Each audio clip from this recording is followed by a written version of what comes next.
Liburan panjang di tahun ini bermanfaatkan sebagian orang untuk bersantai ataupun berkumpul bersama keluarga. Tapi tidak dengan Aldi, Denny, Irham, dan Hardy. 4 pemuda itu lebih memilih untuk berpetualang di alam bebas. Menikmati indahnya hidup di alam bebas. Mereka sudah merencanakannya sejak beberapa tahun yang lalu dan akan segera terwujud pada tahun ini. Mereka semua sudah menyiapkan bahan makanan yang cukup untuk beberapa hari di hutan. Mereka juga membawa beberapa macam peralatan yang bisa digunakan untuk perlindungan diri jika nanti di sana ada serangan beruang ataupun hewan pembohong lainnya.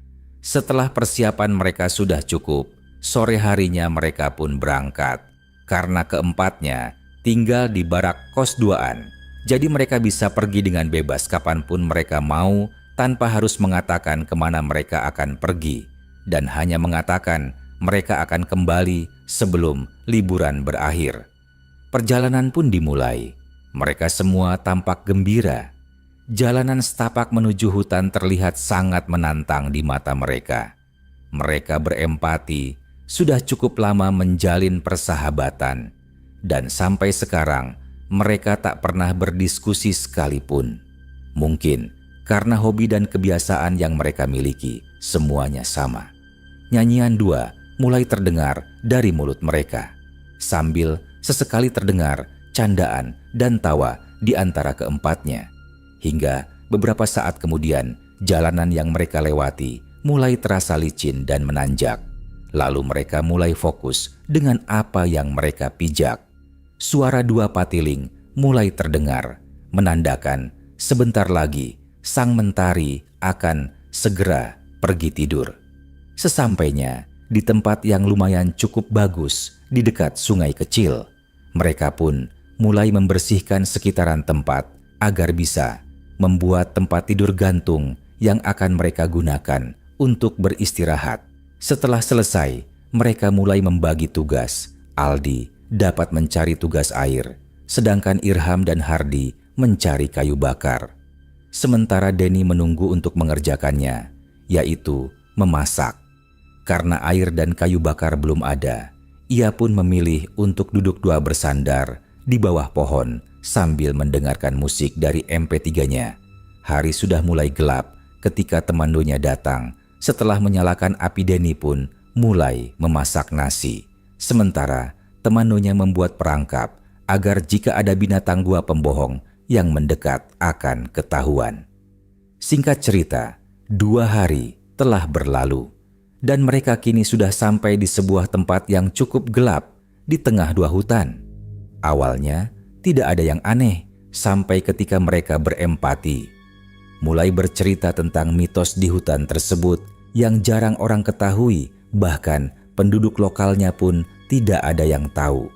Di sini tidak diceritakan cerita 2 mitos itu, karena siapa tahu ada salah satu ponakan di sini yang tahu akan cerita dan bisa menebak ini di mana. Seiring berjalannya cerita dari mulut mereka, hawa dingin mulai mengusik ke sela 2 tulang, dan suasana mencekam mulai bisa dirasakan. Mereka saling tatap, namun lagi hal itu tidak ditanggapi serius oleh keempatnya. Mereka lalu tertawa dan mulai bercanda. Lalu tidur. Malam itu gerimis mulai turun. Langit sangat gelap saat itu. Sementara mereka lupa membawa terpal untuk atapnya. Mereka mulai takut jika nanti akan kehujanan. Dan tepat di tengah malam, hujan yang ditakutkan mereka benar-benar turun dengan sangat deras ditambah angin yang sangat kencang, menggoyangkan pepohonan yang tinggi. Tempat tidur gantung mereka basah, tas mereka yang berisi pakaian dan bahan makanan juga ikut basah. Hardy yang memiliki ketidaktahanan akan suhu dingin seketika membeku dan membeku, membuat temandonya menjadi panik dan khawatir. Mereka bertiga mencoba menghangatkan tubuh Hardy dengan cara saling berpelukan. Namun hal itu tidak berhasil karena mereka tetap terkena hujan air. Lama 2 tubuh Hardy semakin melemah, hingga akhirnya ia tak sadarkan diri. Ditambahlah rasa panik dan khawatirnya mereka bertiga, apalagi di tengah malam seperti itu. Mereka juga tidak menyangka akan turun hujan, padahal musim saat itu sudah memasuki musim kemarau. Penyesalan seketika menyergap perasaan mereka. Hujan masih turun ketika pagi telah tiba, dan Hardi masih tak sadarkan diri. Aldi dan Irham terus-menerus menggosok-dukan tangannya turun naik ke tubuh agar tubuh Hardi menghangat. Sementara Denny mencari kayu daun keladi hutan untuk dibuat tempat berteduh. Dan setelah mendapatkan kayu, juga daun keladi hutan, ia langsung membuat lampau kecil yang muat untuk mereka berempat istirahat. Setelah penyangga untuk atap dipasang dan daun 2 keladi tadi disusun, ternyata ia kekurangan daun, dan yang beratap hanyalah sebagiannya saja. Lalu ia langsung menggali untuk mencari daun keladi lagi. Setelah lampu darurat itu dibuat, matahari mulai memancarkan sinarnya yang hangat. Meski sudah siuman, wajah Hardi masih pucat. Karena Hardi yang masih lemas, mereka pun memutuskan untuk menginap 1 malam lagi. Dan hari itu, mereka hanya memakan mie instan bawaan mereka. Itu pun hanya dimakan mentah. Karena kayu masih basah, jadi api tidak bisa menyala. Siang berganti malam, tubuh Hardi semakin melemah. Teman ketiganya bergantian tidak tidur untuk menjaga Hardi. Namun tiba saja tubuh Hardi mengejang. Semuanya kembali menjadi panik, mereka tak tahu harus berbuat apa. "Kita harus pulang malam ini juga," ujar Aldi. "Tapi Hardi bagaimana?" tanya Denny. "Bagaimana kalau kita tandu saja?" usul Irham. Mereka bertiga pun sepakat dan segera membuat tandu untuk Hardi. Singkatnya, setelah selesai membuat tandu, mereka bertiga lalu memasukkan tubuh Hardi dan membungkusnya. Setelah itu dipasangi ikatan agar tubuhnya tidak jatuh dan lebih aman untuk dibawa. Aldi dan Denny bertugas membawa tandu, sementara Irham membawa semua peralatan mereka, dan sebagian bahan makanan yang sudah tidak layak makan ditinggal begitu saja. Tak terasa malam itu mereka berjalan sudah 3 jam lebih, namun tak kunjung menemukan jalan. Malahan mereka masuk ke semak sama berduri dan banyak rotan berduri yang menggantung dan menghalangi jalan mereka. Akhirnya mereka pun berbalik arah, apalagi pada saat itu guntur dan petir mulai asin dengan peran mereka masing-masing. Karena tak ingin Hardi kembali kehujanan, akhirnya mereka memutuskan untuk membuat tenda darurat dari kayu dan dedaunan. Mereka bertiga bekerja sama. Aldi dan Irham berangkat mencari kayu dan dedaunan yang bisa digunakan membuat tenda, sementara Denny menjaga Hardi dan membersihkan rumput liar di sekitar tempat mereka yang akan dibangun tenda. Saat sedang menebang pohon kecil, Denny menemukan sesuatu yang mirip rambut yang panjang. Diangkut di pohon tersebut, bulu kuduknya seketika merinding. Lalu ia segera mendekati Hardi. Ia memeluk Hardi untuk menyembunyikan wajahnya. Saat itu, dia benar-benar takut. Entah berapa lama ia dan Hardi menunggu, namun sampai pagi tiba, Aldi dan Irham tak datang. Saat sudah pagi, barulah Denny berani memastikan apa yang ia lihat tadi malam. Dan ternyata di pohon kecil itu sudah tak ada apa-apa. Apa iya itu cuma hayalanku saja? Gumamnya. "Oh!" teriak Denny memanggil temannya yang tak datang juga kembali, Henning. Tak ada sahutan sama sekali. Denny mulai takut jika teman-temannya tersesat saat sedang mencari bahan untuk mendirikan tenda darurat. Tiba-tiba terdengar suara dari Hardi. Denny yang mendekatnya. Rupanya Hardi telah bangun dan ingin mencoba duduk. "Kau berbaring saja, Har. Nanti kalau dipaksa duduk malah tambah sakit," ujar Denny. "Yang lain kemana? Kenapa belum kembali ke sini?" tanya Hardi. "Aku juga tidak tahu, Har. Aku malah takut mereka berdua tersesat," jawab Denny. Mendengar jawaban Denny, Hardi menjadi panik. Itu terlihat dari raut wajahnya. "Kau tenang saja, nanti mereka pasti akan kembali," ucap Denny menenangkan. Di tempat lain, Aldi dan Irham rupanya baru saja diserang oleh macan dahan berukuran sedang. Mereka berdua terluka lumayan parah dan seekor macan dahan telah mati tak jauh dari keduanya. Akhirnya, mereka berdua pun melintasi jalan yang telah lewati tadi malam. Rupanya tak jauh dari sana ada lampau yang dibuat oleh Denny sebelumnya. Danlah mereka menyadari kalau selama 3 jam mereka berjalan sambil membawa Hardi Tafi. Malam itu rupanya hanya berkeliling-keliling tempat itu saja. Menyadari ada sesuatu yang tidak beres, mereka langsung berjalan kembali ke tempat Hardi dan Denny.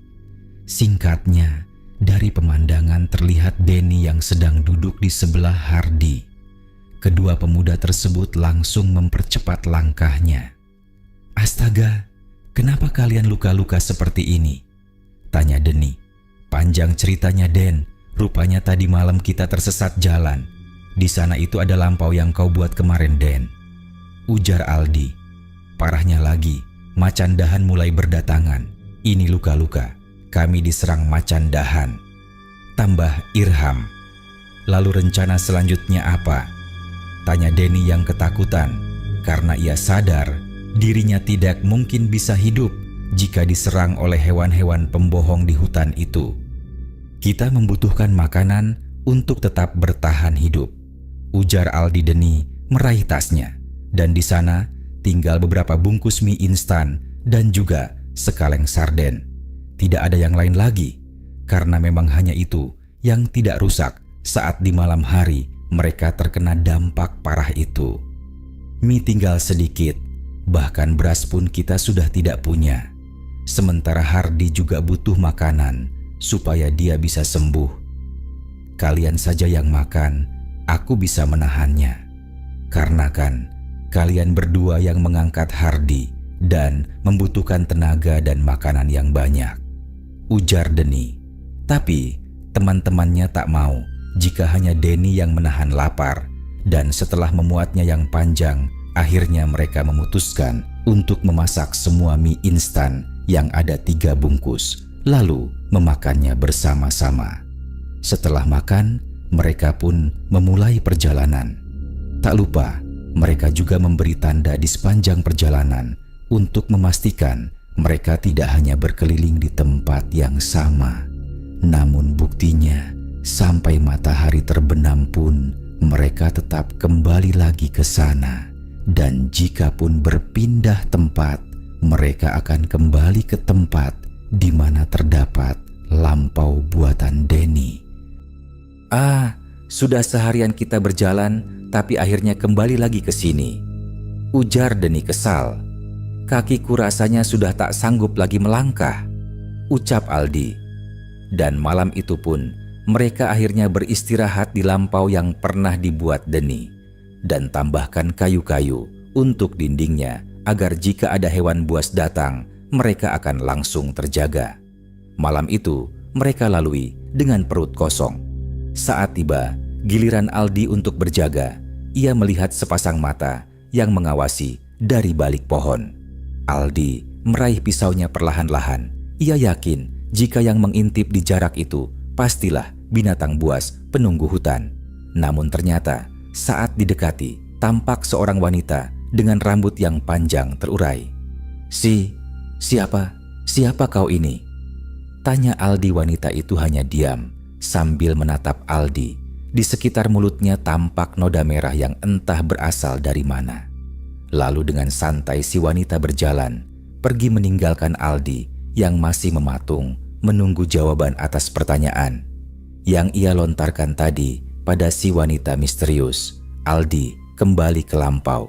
Aneh, hanya kata itu yang bisa terucap saat Aldi mengingat kembali si wanita. Meski begitu, cerita di pagi hari terjalin. Mereka masih berada di tengah hutan dan di tempat yang sama. Sementara Hardi sudah mulai membaik dan bisa kembali berjalan. Pagi-pagi sekali Denny sudah pergi mencari buah-buahan di sekitar tenda mereka. Dan ketika ia pulang, ia membawa pisang bangkaran, pisang hutan, rasanya kelat banyak bijinya. Tapi kalau masih muda, enak dibakar atau juga digoreng dengan tepung sajiku. Tumbuhnya juga tidak ada di perkampungan. Bangkaran muda yang dibawa Denny, ia letakkan di dekat lampau. Lalu ia menghidupkan api untuk membakar bangkaran muda tersebut. Sementara Aldi dan Irham sedang berusaha mencari jalan untuk pulang. Denny terlihat asyik meniup-niup api tanpa ia sadari bahwa Hardi sudah tidak ada di salam lampau mereka. Dari kelihatannya terdengar suara seseorang yang berteriak minta tolong. Denny yang mendengar suara tersebut langsung berdiri dan mengamati di sekitarnya. Sekali lagi, suara teriakan kembali terdengar, dan akhirnya Denny memutuskan untuk mencari ke arah sumber suara yang ternyata berasal dari Hardi. Seperti Hardi baru saja menyerang seekor ular piton yang cukup besar, Denny langsung menolong Hardi.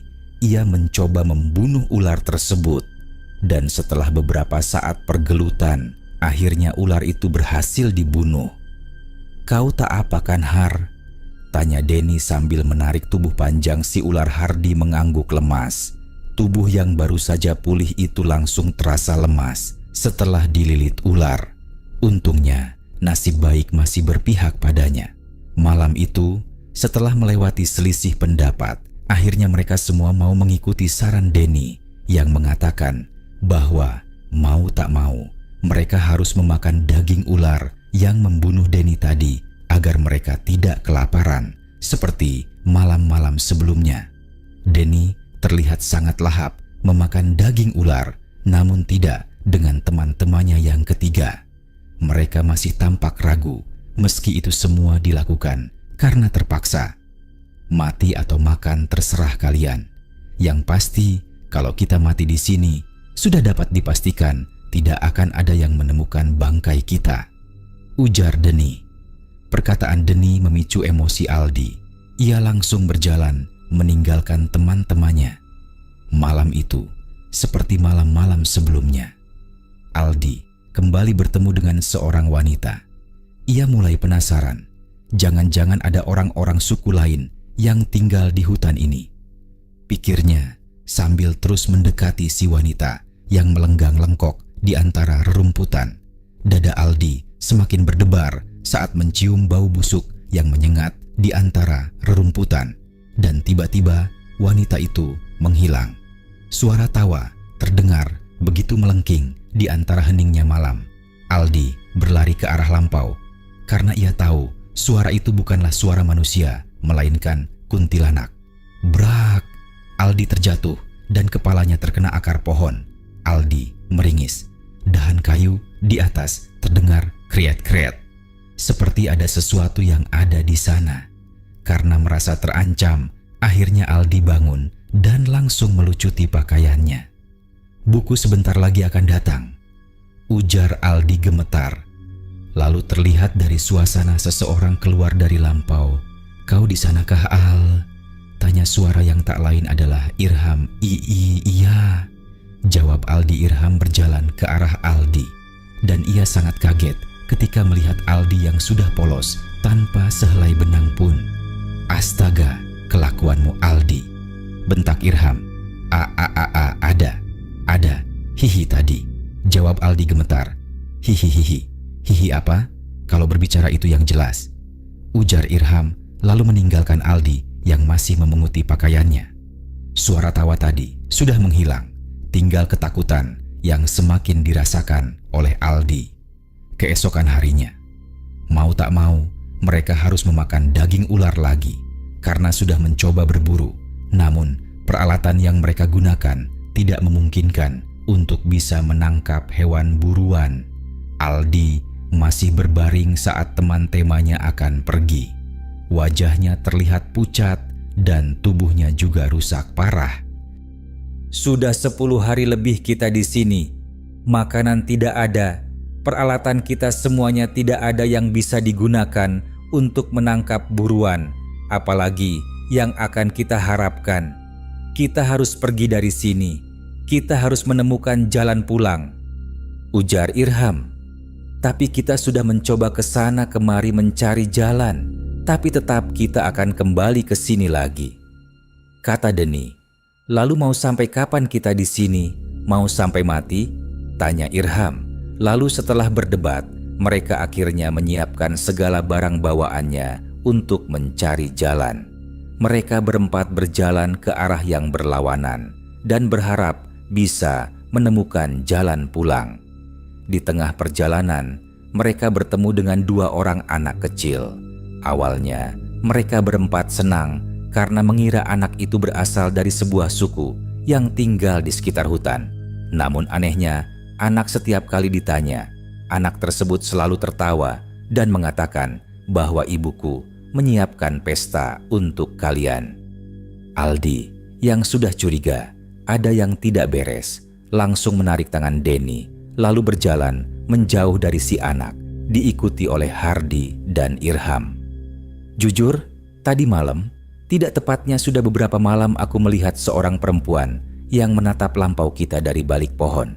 Tapi saat aku hampiri dan kutanyai, perempuan itu diam saja, lalu menghilang begitu saja. Sampai tadi malam aku juga melihatnya. Sebelum dia menghilang, tercium aroma busuk yang menyengat. Dan saat aku kembali mencarinya, aku mendengar suara tawa yang sangat mengerikan," cerita Aldi. "Aku juga pernah mengalami kejadian yang sama," sahut Denny. Mereka berempati kembali saling tatap. Hari ke-20, Aldi sudah terlihat pasrah dengan keadaan. Luka-luka di tubuh mereka sudah sangat banyak. "Aku rasa kita akan mati di sini." "Hus, jangan berkata seperti itu." "Apa? Coba kau pikir, sudah 20 hari kita di sini dan sudah berapa lama kita tidak makan nasi. Apa kita akan selamat? Kau yakin?" Mereka menyampaikan yang dikatakan Aldi memang benar adanya. Mereka hanya memakan buah-buahan hutan dan juga binatang-binatang yang berhasil tertangkap di sana. Mereka benar-benar sudah seperti manusia hutan. Kadangkala, kala hujan siang dan malam, terpaksa mereka memakan daging-daging hewan mentah yang belum sempat dimasak. Minum pun hanya mengandalkan udara yang terkandung di akar jika mereka tidak bertemu sungai atau menampung udara. Wajah mereka tampak lemas dan kadang-kadang bertanya satu sama lain. Dan selama itu mereka terus melangkah meski sama sekali tidak menemukan jalan pulang. Mata mereka seolah buta. Entahlah, sesulit itu menemukan jalan keluar. Malam ke-21, angin kencang dan petir yang menyambar-nyambar di atas hutan itu nampaknya sangat menakutkan. Bahkan beberapa kali pohon kuret di sana terkena sambaran petir hingga patah. Mereka berempat berlari dan berlari mencari tempat yang aman. Namun nampaknya seluruh pohon di tempat yang pijak mereka terkena angin. Tiba-tiba saat Aldi melihat ke atas, ia melihat dahan kayu yang sangat besar akan jatuh menimpa ia dan teman-temannya. Aldi mendorong teman-temannya hingga ia lupa akan menyelamatkannya sendiri. Brak, bum. Saat Aldi akan berlari terjatuh dan akhirnya sebelah kakinya tertimpa sebagian dahan besar yang jatuh. Denny, Irham, dan Hardy tidak menyadari bahwa Aldi tertinggal jauh di belakang mereka. Namun saat Denny sadar, ia langsung berujar, "Bangsat, dari tadi kita lari meninggalkan Aldi, dan selama itu di antara kita bertiga tidak ada yang menyadarinya." "Sialan," ujar Denny, lalu kembali berlari ke belakang. Kesimpulannya, Denny sampai di tempat tadi dan melihat Aldi sudah tak sadarkan diri dengan kaki yang tertindih dahan kayu besar. Astaga, Aldi. Denny berusaha sendirian mengangkat kayu yang menindih kaki Aldi, namun kayu itu lebih besar dari tenaga Denny. Jangan menyerah dengan keadaan tersebut, Denny mencoba mendorong kayu itu, namun tak sedikit pun bergeming. "Ah!" teriak Denny. Air matanya mulai mengucur saat mengingat bahwa tadi Aldi seperti itu karena menyelamatkan dia dan teman-teman. "Sal!" teriak Denny lagi. Ia kembali mencoba mengangkat kayu tersebut, namun lagi-lagi tidak berhasil. Ketika Irham dan Hardi datang, mereka juga langsung membantu Denny. Tapi kayunya hanya bergeser sedikit. Selama 2 hari, mereka mencoba memotong bagian pangkal kayu tersebut agar kaki Aldi bisa terlepas dari tumpang tindih kayu. Tapi proses pemotongan kayu yang seharusnya selesai dalam beberapa jam saja itu terhambat karena pisau yang mereka bawa rusak. Denny menyuapi Aldi yang wajahnya sudah sangat pucat. Tubuhnya menderita karena menahan sakit teramat sangat di kakinya.